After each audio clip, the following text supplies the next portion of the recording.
So let's not paint government with a Yep. really broad brush, okay? You don't like to paint corporations with a really broad brush, so let's not paint government with a really broad brush. Here in Colorado, Governor Hickenlooper has called up every business leader. Another former businessman, by the way. Another former businessman. Brewpub owner. Right. And said, we have to reskill people in the state and get them into the high growth jobs. And we've got a new form of post-secondary education. It's not the college diploma. 70% of Americans don't get a college diploma. We've set them on a path to think they're failures. We're going to give them another path. And that path is going to be to get the skills that are needed for the high growth jobs. And we have this platform called Skillful.com. We actually created it at Markle with LinkedIn. So it's outside of government. And we're trying to make it work here. And we're going to try to grow it in the country so you can look at it. But the point of this is that it sits outside of government, but it can't happen without the engine of government promoting it among businesses in the community. And the workforce centers of the state are the input for the people, although we actually have the people who ran the Obama ground game and running a ground game to see if we can use that technique to find the people who could benefit from it the most, using that data analytics and ground game to bring people in.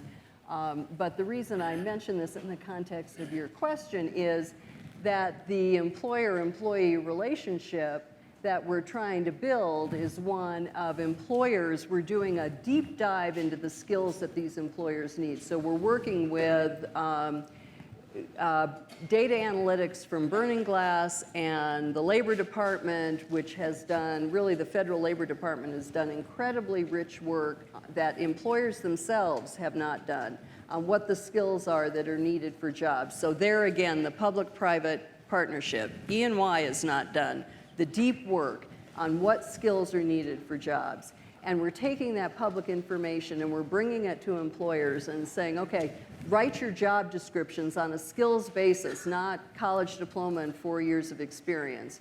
And we're putting that into LinkedIn, and LinkedIn has built a training finder so that job seekers and employers can look at what is the training that is available at community colleges and boot camps and online for the jobs that they have to fill. So they can send their employees to the training finder to find the training that they need.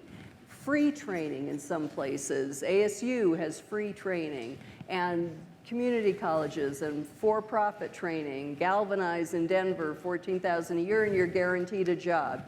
So all of this is a public-private collaboration. Right. So that contract between employers and employees becomes totally different, because an employer says, you know, I'll hire you. I mean, in Phoenix, companies like AT&T say, you go to Galvanize and I'll hire you if you come out of Galvanize with a certificate that costs you $14,000 and I'll guarantee you a job. And so it's a completely different kind of relationship, but it's based on detailed, defined skills that you obtain, and the employer gets the skills they need.